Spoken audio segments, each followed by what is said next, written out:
It's midday. Good afternoon. Welcome to the bulletin from the News Hub here at Adisawe Kanda in Accra. We're live on DSTV channel 279. It's across all our social media platforms, Facebook, Twitter, and Instagram. You can also download the 3 News app on the Google Play Store and App Store and watch us on the go. Our top stories this afternoon. Government planning to convert all abandoned tollbooths into decent washrooms for use by motorists, according to Roads and Highways Minister. We'll get a lot more on this. Also this afternoon, mining explosives dealer Maxam fined $6 million for culpability and failing safety standards that led to the death of at least 17 people and injuries to tens of residents in the Apieti disaster. And No Calls Day being marked in parts of the country as group intensifies pressure for SIM card re-registration to be halted. It is something that has been with us and we have been collecting it. Just that the compliance level has actually gone down. So we are trying to actually improve the compliance level. Ghana Revenue Authority intensifies nationwide data collection of properties to improve revenue collection.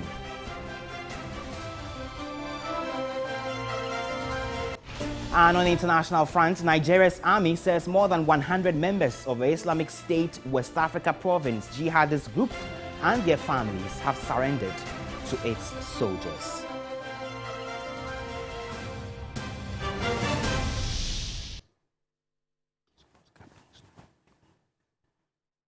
Thank you for joining us from wherever you are. This is Midday Live, coming to you from the News Hub here at Adisawe Kanda in Accra. Let's begin this afternoon on a story that's just coming through, and mining explosives dealer Maxam has been fined $6 million for culpability and failing safety standards that led to the death of at least 17 individuals and injuries to tens of residents in the Apieti disaster.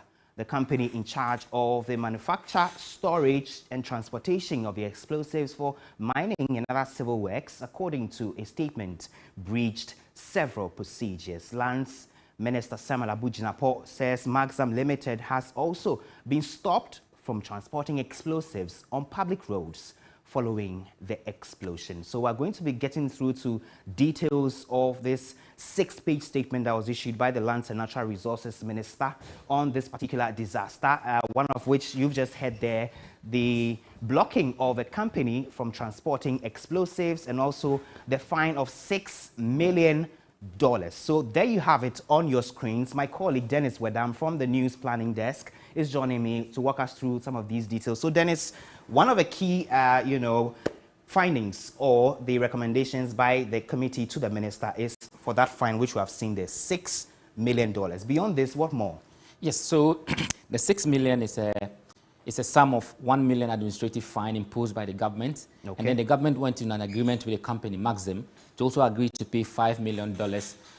So in all, you have $6 million as fine for that particular one. Okay. Now, as a payment schedule, they are supposed to pay $1 million first before their permit has been suspended.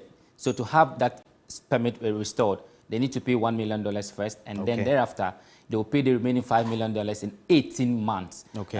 That is like 277,777. Yes, 777 million US dollars.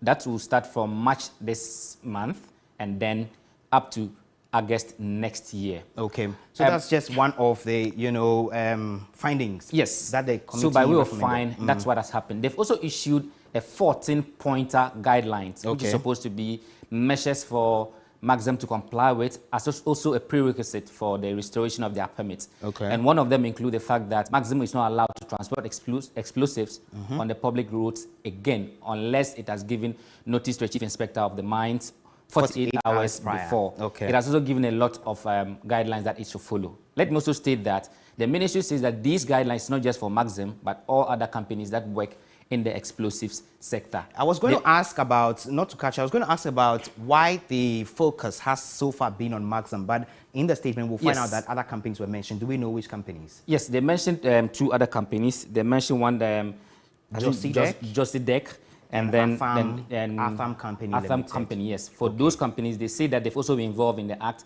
but that they are yet to review some of the breaches that have occurred and to met out the sanctions where appropriate. Okay. Let me also add that they've indicated that these fines do not in any way are not prejudiced to any criminal or civil charges that may be brought against Maxim. Okay, so that would suggest that the ministry and the committee is looking into any culpability, criminal culpability in this case. Exactly. Okay. And not just that, they're also looking at the entire safety and then health measures that can be taken in the mining industry.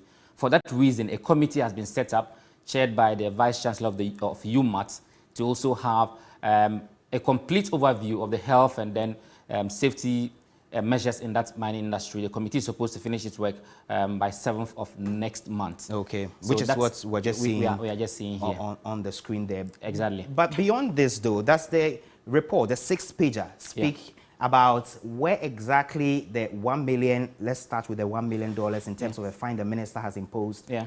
Because we know that the LI 2177, which the statement quotes, gives between $500,000 and $10,000. So how did we arrive at first the 1 million, then the 5 million, together making it 6 million? Well, so the ministry acknowledges that per LI 2177, that is the range from 600 Ghana cedis to $10,000. But then looking at the gravity and then some of the things that surrounded this whole explosion, they feel that maybe that is inadequate. So they've decided to hand them $1 million as administrative charge. The other bit, which I explained earlier, was the fact that they agreed with Maxim. So it was more or less like, according to the statement, there was an extensive conversation, and then they agreed on that figure to be paid. So in all, $6 million US, and they're paying the cedi equivalent. So we're looking at approximately 38.2 thereabout million Ghana cedis. Thank you very much, Dennis Wedam. He's with the News Planning Department of Media General. Thank you for joining us with those breakdowns there. Now, as pressure mounts on government to decommission abandoned toll booths across the country, more than 2 months since the road tolls were abolished, Roads Minister Kwesi Amoakwata is hinting of turning these booths into public urinals. The National Road Safety Authority, we know, has called for the removal of these booths, which have been cited as causes of accidents along some of the country's highways. But the Roads Minister says the abandoned toll booths would better serve as washrooms when properly rechanneled. Let's take a listen. We have alternative use for all the 38 or so toll booth centers across the country, because we have plans for all those who were working in the toll booths. Okay, we are going to continue to work with them, and we have come out with a lot of suggestions. We even want to refurbish all those toll booth structures to provide